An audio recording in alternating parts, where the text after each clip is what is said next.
2부로 돌아왔습니다. 1부에서는 모두의 결혼이 어떤 단체인지, 어떻게 만들어진 단체인지, 좀 엘라이들을 많이 만들어내려면 어떻게 해야 될지, 그리고 뭐 대만 같은 경우에는 이제 법이 바뀐 이후로 어떤 식으로 뭐 차별이 있었는데, 그리고 결혼 자체가 가진 악습이라고 해야 될까? 그런 걸 계속 타파하기 위해서 활동가분들이 존재하고 있다. 뭐 이런 좋은 이야기를 많이 나눠 주셨는데요. 2부에서도 생활동반자법이랑 혼인평등법, 뭐 동성혼 이런 것들이 어떻게 다른지 그런 거를 한번 이제 활동가님의 입장에서 더 구체적으로 다뤄주시면은 좋을 것 같아요. 생활동반자법이라고 한국에서는 최근에 많이 부르는 이런 그 가족 제도가 아닌 대안적인 제도들, 파트너십 제도라고 부르기도 하고, 시빌 유니온, 뭐 프랑스의 팍스, 굉장히 다양한 형태들이 있는데, 그러니까 이런 제도들은 일단 가장 큰 차이는 함께 사는 두 사람이 함께 살기 위해서 하는 어떤 계약을 제도화하는 것과 비슷하다라고 생각하시면 돼요.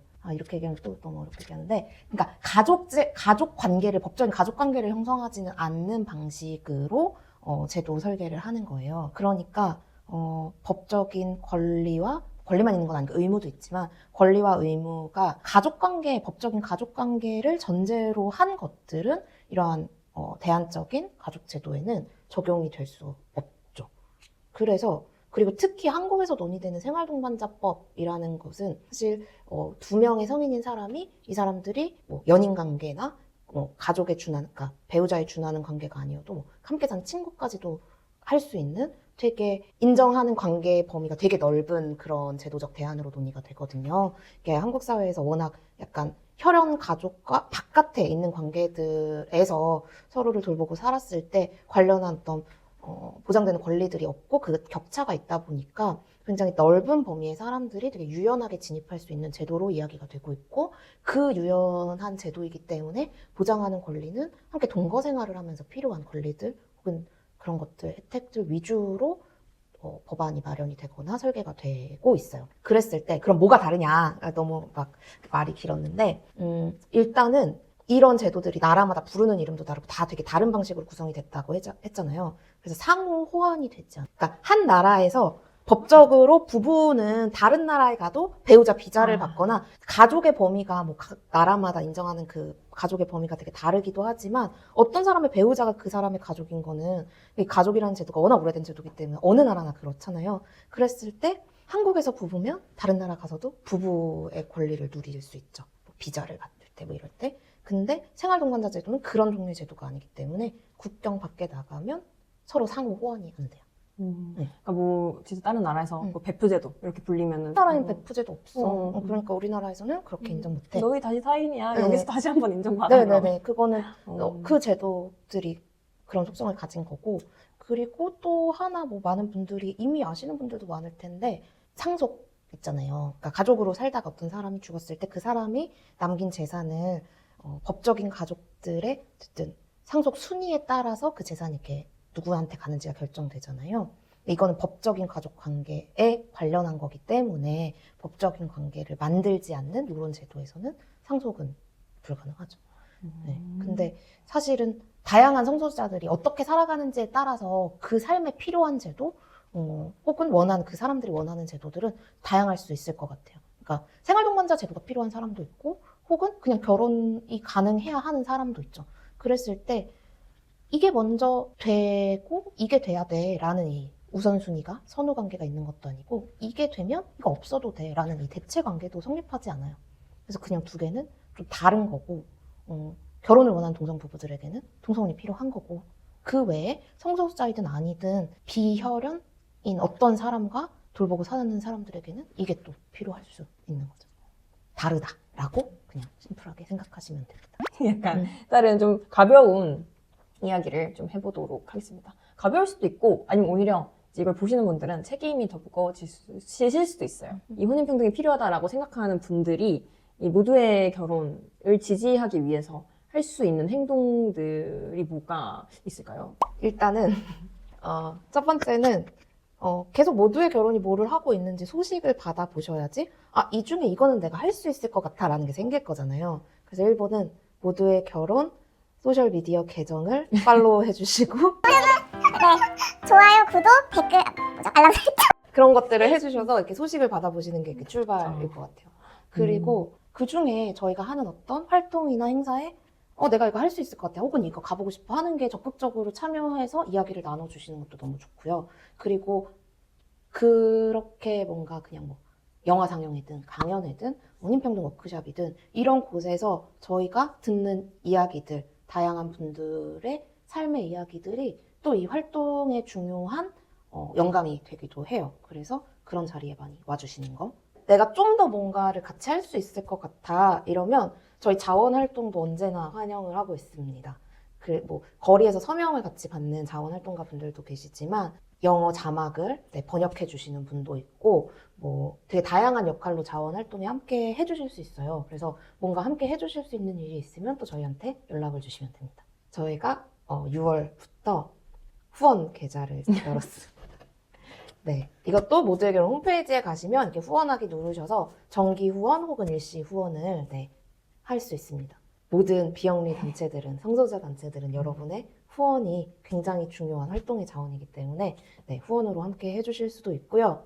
마지막은 제가 1부 때 그 중간에 있는 사람들, 그러니까 이 이슈에 대해서 아직 뭔가 입장을 정하지 않는 사람들을 조금씩 참을성을 가지고 끌어오는 활동이 되게 중요하다라고 말씀을 드렸는데요. 그거는 여러분이 일상에서도 하실 수 있는 일들이잖아요. 그러니까 캠페인 영상을 통해서 무슨 광고를 통해서 뭐 되게 다양한 방식으로 저희도 하지만 가장 중요한 거는 다양한 사람들이 일상에서 서로 이렇게 대화를 나누는 것들이 되게 중요한 것 같아요. 그 일부에서 와장면님이 모든 패밀리 얘기를 하셨는데 거기에서 정말 인상적이었던 거는 저에게는 그 의사 세 분이 이렇게 대화를 하시는데 그 한 중년의 남성 의사분이 처음에는 되게 규진 세연 이 부부가 아이를 갖겠다고 결심하고 그 아이를 갖게 되었다라는 것들을 공개하고 이런 이야기들을 되게 불편한 시선으로 이렇게 보셨단 말이에요. 근데 불과 2화 안에서 규진님이 라니를 출산하고 막 이런 장면들 이후에 이분이 그렇게 얘기를 하시잖아요. 그러니까 라니가 되게 행복하게 살았으면 좋겠고 또 이 가족이 되게 행복했으면 좋겠고 그걸 위해서 우리 사회도 좀 준비할 필요가 있겠다라고 얘기를 하는데 그 짧은 사이에 그 짧은 영상을 보고도 어떤 사람의 생각이 변화하잖아요. 그래서 그런 변화의 계기들을 우리는 최대한 많이 만들어내야 한다. 그러니까 뭐 직장에서 함께 식사하는데 갑자기 너 어제 모든 패밀리 봤어? 막 이런 얘기가 나오면 그런 것들에 대해서 한국에도 동성혼 필요한 것 같다. 뭐 이런 이야기들을 그냥 이렇게 자연스럽게 나눠주시는 거. 그래서 더 많은 자리에서 동성혼이 필요하다라는 이야기를 하는 사람들이 점점 더 많아지는 것이 한두 사람이 참을성 있게 하는 게 아니라 훨씬 많은 사람들이 했을 때 정말 조금씩 사람들을 당겨올 수 있는 거니까 그런 것들을 해주시는 게 다른 무엇보다 너무 중요하다. 이거를 꼭 기억해 주시면 감사하겠습니다. 활동은 우리 안에 있습니다. 멀리 있는 게 아니에요. 활동이라고 하면 엄청 대단한 것 같고 내가 대단한 걸 해야 될 것 같고 맞아요. 그리고 또 되게 이런 동성혼에 대해서 대화를 하라고? 이런 조그만 일로 뭐가 바뀌어? 막 이렇게도 되게 많이 생각해요. 그래서 활동을 엄청 거창해야 할 것 같고 내가 할 수 있는 그런 것들은 아무 의미가 없을 것 같다고 생각하시는 분들도 되게 많은데 여러분 그렇지 않습니다. 함께 해주시면 정말 우리가 변화를 땡겨올 수 있습니다. 약간 시기상조라는 말도 많이 나오잖아요. 혼인평등 하면은 언젠간 되겠지. 근데 지금은 아니야. 약간 이런 사람들. 한국을 둘러싼 주변을 봤을 때 동성혼에 대해서 뭔가를 특히 뭐 국회든 법원이든 정부든 이런 사람들이 아무것도 하고 싶지 않아 라고 생각을 하고 있더라도 그 사람들이 무언가 할 수밖에 없는 상황에 와 있다라고 생각을 해요. 지금 이 녹화를 하고 있는 2024년 7월을 기준으로 전 세계 40개 나라에서 동성혼이 가능하고 그리고 굉장히 최근에 또 태국에서도 동성혼 법제화하는 그 국회에 그 의결이 있었잖아요. 그래서 아마 태국도 이제 올 하반기부터는 동성간 혼인신고가 가능해질 텐데 한국이라는 나라의 어떤 위치, 그러니까 경제적이든 문화적이든 정치적이든 한국과 비슷한 종류의 나라들 중에 동성혼이 가능하지 않은 나라는 뭐 일본과 한국이 서로 네, 남아있는 정도고 그리고 일본에서도 사실은 이러한 활동들을 성소수자 활동가들이 굉장히 열심히 만들고 있죠. 그래서 저는 바다를 맞대고 있는 다양한 역사적인 경험을 여러 가지 위치에서 긴밀할 수밖에 없는 하지만 굉장히 먼 이 두 나라가 네, 앞서거니 뒤서거니 하면서 또 동아시아에서 변화를 만드는 과정이라고 생각하고 제가 이 일에 언제까지 집중할까라고 생각했을 때 5년 혹은 길어도 10년 안에 바짝 하자라고 네, 생각하고 있습니다. 5년 안에 10년. 그러면 제가 5년 뒤면은 40대 중반, 10년 뒤면은 40대 초반. 한참 예쁠 나이다, 여자 나이. 근데 그러면 호림님이 느끼는 그 가장 큰 변화를 좀 맡고 있는 거는 무엇인가? 막 정말 짱구 극장판처럼 막 악당 한 명 나와서 안 돼 막 이렇게 맡고 있는 거 아니잖아요. 도장 다들 찍고 싶은데. 저는 성소수자에 대한 조직적인 혐오가 과대대표되어 있는 것 같아요. 한국 사회에서. 그러니까 그 사람들이 그렇게 일반 한국 시민들을 대표할 만한 위치에 있지 않고 사실 정말 한 줌에 이제는 곧 역사의 뒤안길로 사라질 정말 마지막 저항인데 그 분들이 되게 큰 어떤 심지어 되게 중요한 사람들로 언론에서 혹은 정치권에서 생각하고 있다라는 거가 되게 문제라고 생각해요. 마치 성소수자에 대한 얘기를 공적으로 토론할 일이 생기면 그 사람들도 어떤 발언권을 이 사람들에게도 주어야 한다라고 생각하는 거. 사실 그 사람들은 발언권을 얻을 이유가 없거든요. 맞아. 이해관계자가 아니거든요. 맞아요. 근데 끊임없이 그렇게 생각하고 물론 그것이 한 10년 전 그 처음 뭐 서울 퀴어문화 축제가 광장에서 그러니까 서울시청 광장에서 열리건 이런 과정에서 그 사람들이 대규모 집회를 하고 막 그랬었던 것들이 되게 많이 각인이 되어 있고 그렇기 때문에 이 사람들이 어떤 사회적인 발언권을 가진 존재로 사람들이 생각하는 게 저는 가장 큰 문제라고 생각해요. 그 사람들 자체는 그렇게 중요한 사람들이 아니에요. 근데 그 사람들에게 마이크를 쥐어주는 일부 정치인들과 언론들이 굉장히 바뀌어야 하고 정말 그렇게 하면 안 된다라는 것이 훨씬 중요한 거라고 생각해서 언론과 정치권이 가장 큰 문제라고 생각하고 그 사람들이 바뀌어야 변화를 만들 수 있다고도 생각해요. 네, 정말 공감이 가는 것 같아요. 저만 해도 일단은 뭐 퀴퍼 막 이런 데만 가고 싶어도 저는 이번 연도에도 좀 쫄았거든요. 많이 갔는데도 그냥 갈 때마다 쪼는 것 같아요. 뭔가 마주치면 어떡하지? 사진 찍히면 어떡하지? 막상 갔을 땐 축제를 즐기는 사람들이 훨씬 더 많았고 뭔가 되게 긍정적인 에너지를 주는 사람이 많았음에도 일단 정신적으로 너무 좀 축제 그 현장에 갈 때까지의 맞아요. 그게 있는 거잖아요.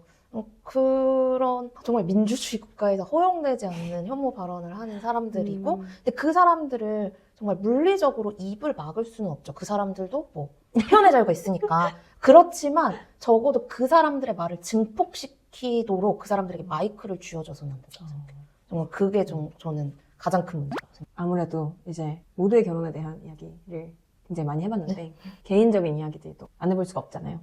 이제 호림님께서 그 이성 관계였다면 훌륭하게 사실혼 관계가 인정이 될 와이프분과 네. 유부녀 생활 N년째 하고 계신데 언 1N년째 결혼하면 씁쓸하게 눈을 뜨시는 분들에게 결혼해서 좋은 점 3가지. 그리고 이제 이거는 또 이제 우리 와이프분한테 되게 좋은 또 오랜만에 구애 영상이 될 수 있을 텐데 제가 결혼 제도를 평등하게 만드는 운동을 하는 거지. 여러분 모두 결혼하세요. 이런 그건 운동을 아니죠. 하는 사람은 아닙니다. 그렇지만 약간 그래도 결혼 좋아 얘들아 관심이라도 가져봐. 그리고 최근에 만났을 때 하신 말씀 있잖아요. 모두의 결혼에 되게 관심을 갖고 이제 많이 얼굴을 비추는 거는 여여 커플들, 레즈비언 커플들이 네. 진짜 많고 게이 커플들은 생각보다 막 약간 이렇게 약간 뒷걸음 치는 느낌? 별로 관심 없어 보이는 느낌이라고 하셨는데 그래도 결혼하면 이게 좋더라. 약간 게이분들도 관심 좀 갖자. 근데 요거는 조금 정정을 하자면, 네. 그러니까 그런 거 있는 것 같아요. 그러니까 저희가 행사를 하면은 참여자의 그 성비가 한 7대3, 7대4. 8대2, 뭐 요 정도예요. 그러니까 훨씬 여성 커플분들이 훨씬 더 관심을 많이 가지세요. 그런데 이게 그냥 게이 커뮤니티 자체가 그냥 동성혼에 그냥 게이 커뮤니티 관심이 없는 것 같아요. 요것보다는 커플로 살고 있는 그 남남 커플들이 조금 더 커뮤니티 소식을 잘 접하지 않으시는 거야 아닐까라는 생각도 사실 해요. 그러니까 게이 커뮤니티의 특히 어떤 상업적인 공간들, 그런 공간들이 되게 그 정말 연애를 위한 큰 아주 장으로 형성이 되어 있잖아요. 그래서 그런 커플분들이 그런 커뮤니티 소식에 조금 관심이 덜 하신 게 아닐까라는 생각이 들고요. 저는 결혼을 해서, 그러니까 법적으로 결혼을 할 수 없지만 그냥 제가 지금 제가 선택한 이 삶에 굉장히 만족하는 이유는 그냥 저와 가장 가까이에 있는 사람이 되게 같이 있으면 재밌는 것 같아요. 같이 있으면 되게 재밌고 제일 친한 사람이랑 함께 살고 있고 네, 좋습니다. 그래서 좋습니다.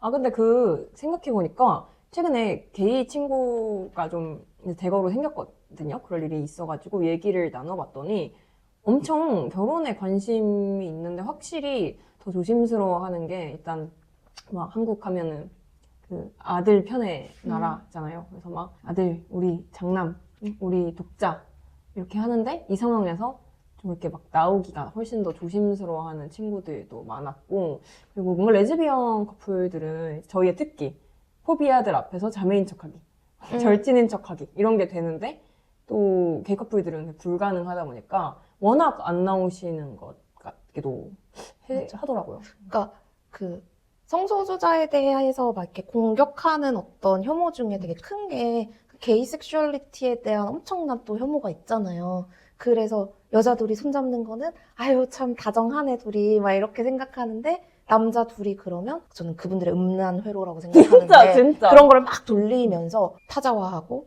되게 이상하고 더럽고 나쁘고 막 이렇게 생각하는 것들 때문에 오히려 드러내기 되게 어려울 수도 있을 것 같다는 생각이 드네요. 마지막으로 네. 호림님이 활동가로서 일하시면서 겪어보셨었던 진짜 약간 요상한 사건 이런 거 있으신가요? 그냥 사실 활동하면서 경험했던 가장 이상한 일을 했을 때 그냥 딱 처음 생각났었던 일이 있는데 감동 스토리로 마무리하도록 하겠습니다. 어떤 일이었냐면 혼인평등연대라는 단체가 세무서에 등록을 했어요. 근데 그 등록하는 대표자 이름을 저의 이름으로 했거든요. 그러니까 세금이나 은행 업무나 이런 것들을 대표자가 직접 가는 게 가장 처리하기가 편해요. 수월하고. 그래서 제가 처음에 혼인평등연대 명의의 통장을 개설하러 은행에 갔을 때 생긴 일입니다. 은행에 이런 단체 업무로 가면은 기업, 법인 뭐 이런 거 하는 별도의 창구에서 일을 보는 경우가 많아요. 그래서 그 창구에 이렇게 가가지고 그 세무서에 등록된 그 등록증이랑 뭐 제 신분증이랑 이런 걸 들고 이렇게 갔어요.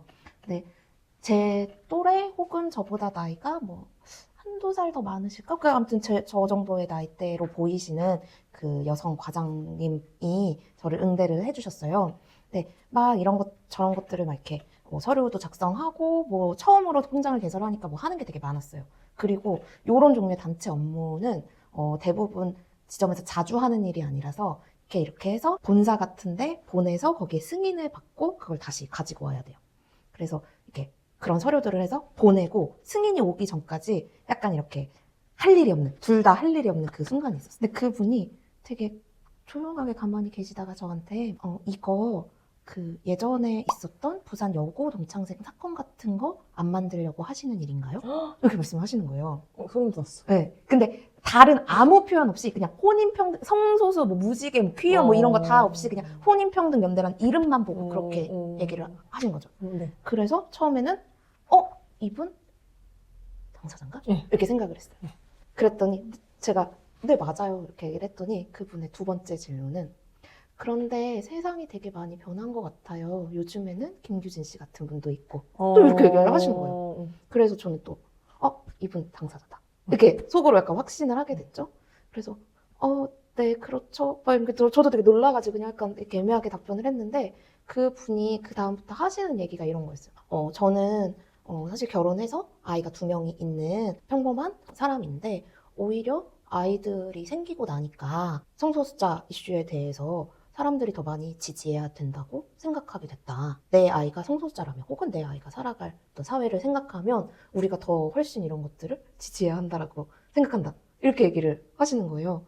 그래서 어느 지점이에요? 이따 나중에 알려주세요. 네? 제가 거기서 뭘 해도 거기서 해야겠다. 네, 그래서 정말 그냥 저희 집에서 가장 가까운 어떤 은행에 어떤 지점이 그냥 이렇게 뭐 어딜 찾아간 것도 아니고 이랬는데 그냥 제가 활동가다 보니까 이렇게 성소수자 관련된 어떤 것들을 드러내게 되는 순간 중에 요 순간도 있었는데 근데 그럴 때 그러니까 예상치 못한 이런 지지를 받으면 정말 약간 은행 창구에서 눈물을 흘릴 뻔 이랬어요. 근데 그 이후에도 제가 몇 번 더 그 지점에 뭐 일 때문에 이렇게 가거나 이럴 때 항상 되게 좀 본인의 재량 안에서 해주실 수 있는 최선으로 좀 챙겨주세요. 그래서 너무 감사하고 이 자리를 네, 너무 감사드리고 링크 보내. 네, 이런 일들이 아니 근데 네. 와이프한테 보내는 영상 편지 느낌으로 찍을 때보다 지금 얘네 네. 너무 보시는 분한테 훨씬 길게. 네. 네.